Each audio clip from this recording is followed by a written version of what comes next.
Hello my lamp working friends, this is Anne again. This is for the April Beginners Challenge. I'm going to show you how to make a sweet little butterfly bead. You're going to need a rod of color or transparent, whatever you want to use, you can use.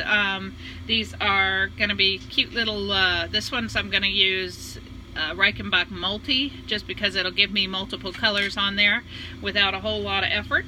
Then you're also going to need a graphite marver or anything to roll your initial bead out in.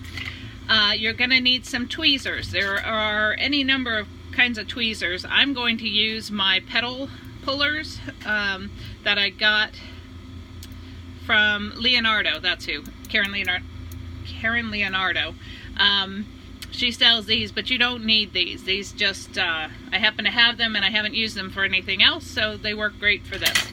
You could also use a pair of thick, you can see how thick these tweezers are. You want some decent surface area. You can use these and just press twice. Or if you happen to have a pair of small parallel mashers, using big ones you can't really get into the tight little area that we're going to create, so that's why I suggest kind of a smaller one. So you're going to have your mandrel, of course. We're not doing off mandrel for this, at least. We're going to make a simple base bead.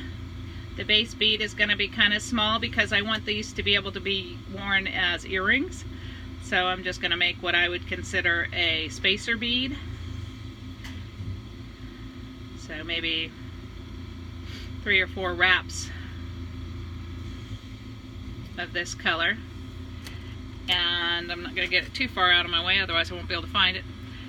So I'm going to shrink my base bead down from being a true spacer to now being a cylinder. Okay, so sometimes you have to do that twice if you didn't get hot enough the first time. So this is what we have, a little cylinder. Say maybe about 1/4 of an inch, 1/3 of an inch, maybe.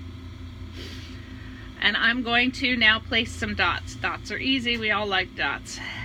So I'm going to heat up my core cylinder and I'm going to place a dot of this color on one side. I'm going to flip it completely over, heat up the cylinder, place another dot. I'm making my upper wings, so I'm going to add enough glass by just adding dot after dot on top of each other. And I want them to be roughly the same size wings, so I'm going to try and add the same amount of glass to either side. And I don't, like I say, I don't want them to be huge. You can certainly make this into a pendant focal bead if you want it to with this technique. There's no reason why you couldn't. I tend to like them for little earrings. They're just kind of cute. Now I'm going to heat up one side of this glass, kind of flipping it over, trying to get it with the heat control just to round up on itself and make sure it's well adhered to that cylinder. I don't want my butterfly wing popping off. Now I'm going to use my parallel mashers and I'm going to squeeze it and kind of pull it up a little bit. I can show you with these other mashers. Their wings aren't going to look the same on this one if I do this, but I will show you with your regular tweezers how you can do this as well. So I'm heating up this other side, getting it nice and balled up, but I don't want it to become one with my cylinder, so I'm doing it with heat control. I'm letting it kind of fall down a little bit, and with my tweezers I'm going to mash one area and then I'm going to mash the other area. Okay, so this, you can't really see the difference too well, but the one up on the top has the 2 mashes and the one on the bottom has the petal masher. They both have beautiful aesthetics, so whatever you happen to have is going to work just fine. Alright, so now we're ready to do the bottom wing. Now the bottom wings are smaller, at least in my world. So I'm going to put a dot on the cylinder, between the end of the cylinder and where that upper wing is. They can touch, it's okay. I don't want them to become one with each other, so the next dot that I put is going to be further away from that top one.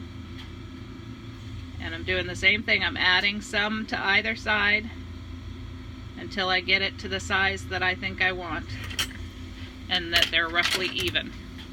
Okay, so now I'm going to use my pedal pusher, or my pedal puller I say. I'm going to heat one of these bottom wings. I'm going to do it on the same side as I did that first one, and then I'm just going to press it. So I've got that. Now I'm going to use my big old tweezers again for this other side, and then I'll show you how these worked when I post the pictures of these under this. So this one should probably only need one squeeze from this tweezers. Okay, and it did. It wasn't big enough to put the two like I did on the top. Now I'm going to heat up my wings. They are thin, so they lose heat fairly quickly. And now I'm going to do the pulling of the wing to make it look more butterfly-y. I'm going to heat up this one wing kind of on the edge of the top wing. I'm going to touch it with my slightly warmed rod of color that I used, and then I'm going to pull upwards. So you can kind of see it's got now a point. I'm going to do that to the other side as well. I'm going to heat just that top portion, or the outer edge I should say, not just the top portion, the outer edge, and then pull up. If you have your wing too molten all the way through, it's going to move that whole wing. So you want to have it just that one area that you want to move. So here's our sweet little butterfly. It is like I say, a striking color, this multi that I'm using, so I'm going to go ahead and strike it, and then I'm going to put it in the kiln, and I'll show you guys what this looks like in the comments below. This is a cute, fun little way to make butterflies. So I hope you enjoy it and have fun this month doing your wings and your fins. Bye-bye.